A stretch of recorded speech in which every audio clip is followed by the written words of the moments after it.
बातमीत पाहणार आहोत मोठ्या राजकीय बातम्या।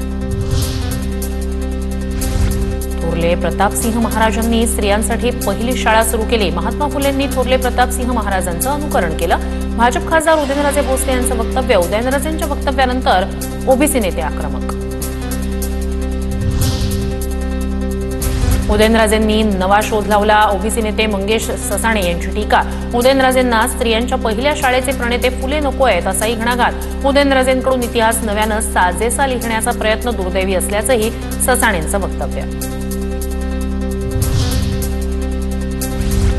रायगडावरील वाघ्या कुत्रा फेकून द्या, एवढ्या लांब कानाचा कुत्रा भारतीय असू शकतो का? रायगडावरील वाघ्या कुत्र्याच्या समाधीवरून उदयनराजे आक्रमक। हे सगळे ब्रिटिशरची कुत्री होते ना, ही आली हीच कुत्री ब्रिटिशर सगळी। हा फेकून टाका, कशाला त्याचं कौतुक जास्त हवं आहे। आता उद्या काय द्याचं दणकाने टाकून द्यायचं, एवढं काय किती विचार करायचा। कुठल्याही अभ्यासाशिवाय खासदारांना बेजबाबदारपणाचं वक्तव्य करू नये। वाघ्या कुत्र्याच्या समाधीच्या मुद्द्यावरून उदयनराजेंनी केलेल्या वक्तव्यावर लक्ष्मण हाकेंची टीका।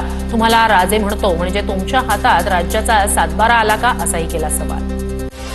एका लोकसभेमधल्या खासदारांना अशी बेजबाबदारपणाची वक्तव्य करू नयेत असं आमचं मत आहे। आम्ही तुम्हाला राजे म्हणतो, छत्रपती म्हणतो म्हणजे तुमच्या हातामध्ये महाराष्ट्राचा सातबारा आला का? त्यामुळे उदयनराजेंनी आमच्या मनामध्ये जो तुमचा आदर आहे तो आदर असाच राहू द्यावा। गव्हर्नर हाऊसची 48 एकर जागा, त्या जागेवर छत्रपती शिवाजी महाराजांचं राष्ट्रीय स्मारक व्हावं। उदयनराजे भोसले यांची मागणी। त्या स्मारकाबाबत अमित शहा फडणवीसांशी चर्चा केल्याचीही माहिती। केंद्रीय गृहमंत्री अमित शहा उद्या रायगड दौऱ्यावर। रायगड किल्ल्यावरील शिवपुण्यतिथीच्या कार्यक्रमानंतर अमित शहा तटकरेंच्या निवासस्थानी जाणार।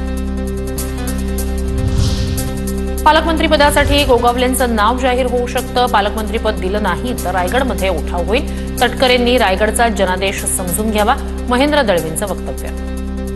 असं वाटतं अमित शहाजी आता रायगडवरती आल्यावरती रायगडला न्याय मिळेल असं मला वाटतं, आणि तो आमच्या बाजूने मिळेल, कारण आम्ही सगळे आशावादी आहोत। आणि म्हणून वेट अँड वॉच, कारण उद्याच्या नंतर मला असं वाटतं रायगडचं पालकमंत्रीपद भरवशाच्या रूपाने घोषित करेल असं मला निश्चित वाटतं।